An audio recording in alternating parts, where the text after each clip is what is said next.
Hi and hello there, Taurus! Welcome back, my lovely Taurian. So bago natin simulan na reading ninyo mga babes, sabihin muna natin everybody. Hi and hello there sa lahat. My name is Yan. Welcome new subscribers.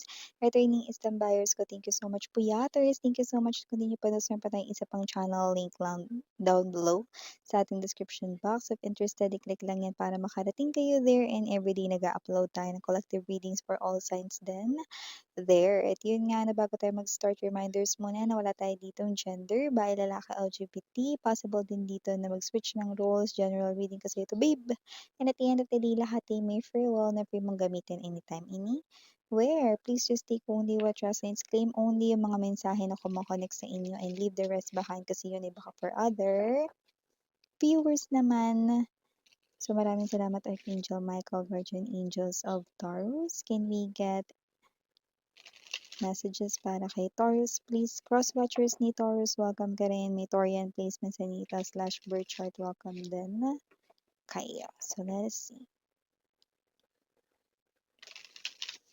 Mga mensahe for Taurus, please. What does Taurus needs to know? Can you please show me? Taurus.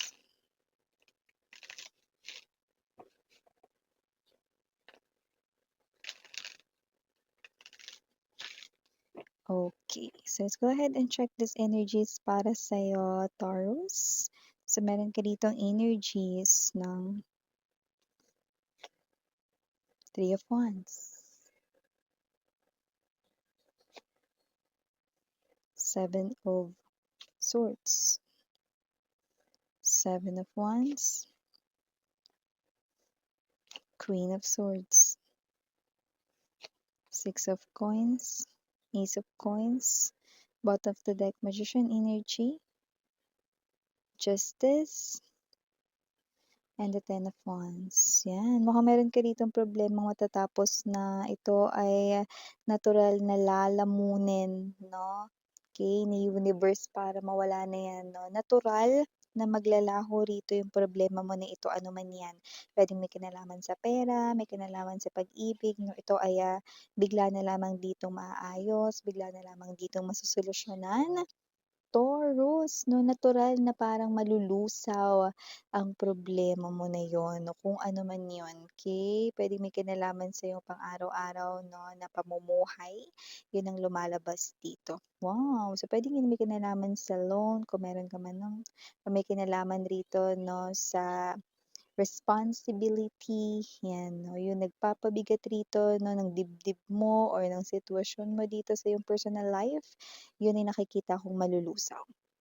Okay? So, maliban din dyan sa magandang balita na yan, okay, meron naman ditong isang klase ng advice. Okay, maaaring meron ka ditong lakad, no, pero for some reason, may posibilidad na yan ay wag mong ituloy. Dahil ito ay isang klase rito, no, ng parang bagay na hindi naman sa may aksidente sa araw na yun or whatsoever, kundi merong mas maganda na mangyayari sa araw na yan kumpara sa inaasahan mo. Ano-ano, Miss Yan? Di ko naintindihan. Kunwari ganito, with this Three of Wands energy and the Seven of Swords, nyari, may lakad kayo ng mga friends mo. Meron kayong gala niyan, okay? For some reason, meron dyan isang friend mo nagsabi, kunwari lang na, ay, hindi ako matutuloy kasi ganito ganyan eh. Next time na lang ako, yan 'no. So, whatever the case maybe kung sabihin ng iba na parang, "O sige next time na lang para kumpleto tayo masaya." Hindi, tuloy na natin, oh, wag mo nang ituloy. Bakit Miss yan? Hindi dahil may masamang mangyayari or whatsoever 'no, kundi meron kasi ritong papunta sa'yo, meron kang bisita. Yung bisita na yan ay yung iniintay mo at inaabangan mong makausap, ote, 'di ba? So, whatever the case may be, talagang nakatakda na mag-usap na kayo ng inaabangan mong 'yan, okay? Kung sino man 'yan, okay? Nakikita ko rito that you will be happy kapag nakita mo 'yan, kung sino man 'yan. Uy! So, mali So, maliban diyan may energy rin dito that with the Six of Pentacles energy and there's this Ace of Pentacles. Sa wakas, mukhang may pagbabago na rito 'no, drastic change sa iyong kaperahan 'no. Alam mo kasi pagbigay ka kasi mare, eh, 'no or pare. So, Taurus, nakikita ko dito ikaw naman nabibigyan ng opportunity para mag-grow naman ang kaperahan mo, 'yan. Nakikita ko na kung ano man ito na drastic change na 'to ay magiging permanente sa iyong life with this Ace of Pentacles. Ang laki ng Ace of Pentacles dito, oh. And because of this, mangyayari na rin dito yung mga gusto mo na gawin sa money mo, yung makapag-enjoy ka, makapag-travel, or makapagtayo ka ng negosyo kaya ng nais mo, na nakikita ko rito na, yeah, Pentacles ay mabagal, no? Pero ito ay stable at permanente. See? Hindi na maaalis at matatanggal sa'yo. Wow, makakapag-ipon ka rin diyan ng bonggacious, 'yan. Maliban diyan may energy rin dito, na bukod dun sa yung papunta sa inyo na ikinatutuwa ninyo, meron naman ako nakikita rito 'no, sa loob ng inyong workplace 'no, na maaaring magpakunot hindi lang ng noo mo kundi pati kilay mo. Meron ditong maaaring katrabaho mo at parehas lang din naman kayo rito 'no, ng posisyon or hindi naman nagkakalayo ang sahod ninyo pero kung makautos siya, akala mo boss mo siya, ayan 'no. So whatever the case may be, I do see na maaaring magpintig rito 'no, ang iyong kilay, okey mga babes 'no, at parang konting-konti na lang gusto mo na ritong magsalita, pero pigilan mo, 'yan. Kasi nakikita natin dito 'no, na meron ditong magandang i announce sa inyong company or sa pinagtatrabahuhan mo or baka yung boss mo lang, yung parang meron ditong kasi ewan ko, bigyan ko example. Siguro meron ditong parang isa ka sa tinitingnan para sa isang promotion, 'yan 'no. So, pigilan mo yung sarili mo kasi nakikita ko dito meron talagang alam mo may mga katrabaho talagang ganyan. Kumakaasta akala mo boss mo sila, 'di ba? Pero hindi naman nagkakalayo ang sahod niyo, 'di ba? Kaya magpigil ka na lang dahil nakikita ko rito na maaaring ikaw na ang maging boss niya. Oh, 'di ba? San ka? So, nakikita natin dito. Pero sa iba, puwedeng hindi ito workplace. Nakikita ko dito na may isang person na inggit sa'yo rito dahil ikaw ang gusto ng taong gusto niya, 'yan.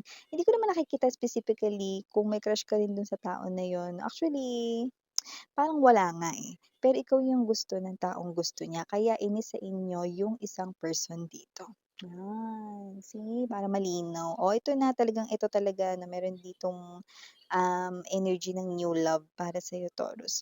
Meron ka ditong isang person na gusto at nakikita ko dito na itong person na 'to sa'yo ay lalapit rito 'no, within 2 to 3 months from now. Ang taong ito ay nakikita ko rito 'no, na magkakasama kayo sa iba't ibang sitwasyon at dahil doon made-develop ang feelings niya sa'yo kaya uy, kinikilig siya.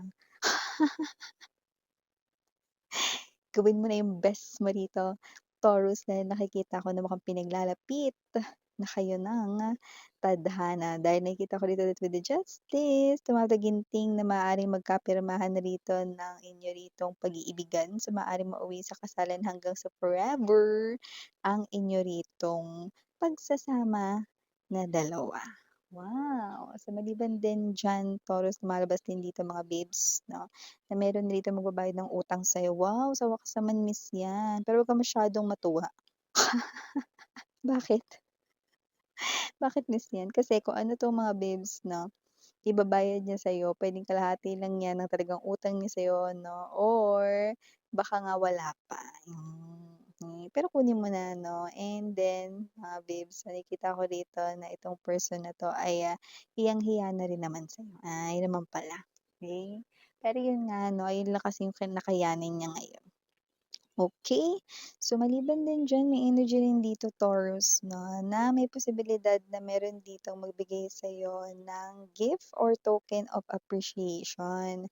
Maaaring may tutulungan ka kasi dito 'no, na isang coworker o baka naman kapitbahay 'no, tapos ikaw yung may alam gawin yun and then hindi ka naman naghihintay dito ng kapalit na pero may nakikita ko dito ibibigay sa'yo. Parang pagkain 'no or drinks, ganyan, coffee, mga gano'ng klase ng energy, okey? So 'yan, 'no, dahil naging good Samaritan ka dito para sa kanya. Okay. So, last but not the least message na nakikita ko para sa'yo, Taurus mahal, meron dito ano na kung meron kayo ditong partner like kayo na niyan, puwedeng asawa mo na rin. Nakikita ko na itong person na 'to 'no ay talagang love ka niya, mm. Nakikita ko dito 'no, yung labis na pagka-concern niya sa'yo dito at ikaw alam mo din yun. So nakikita ko that your person here will be more protective of you, especially 'no, kapagka ikaw ay, mag-isa lang at hindi ka niya nasusundo sa gabi 'pag pauwi ka na or whatsoever 'no. Just take only what resonates, do not have any gender, but this person here ay more napoprotektahan ka dito, okay, because he or she loves you so much. Yung iba wala namang kinalaman doon sa safety, pero this person here ay puwedeng concern naman sa the food na kinakain mo. So, yun yung nakikita ko dito, okay. So, your person loves you so much. So, this person here wants you to take care of yourself, okay, at, siya din 'no ay aalagaan ka dito. Wow, sweet naman ng person mo. So, nakikita natin dito mga baka langgaming kayo,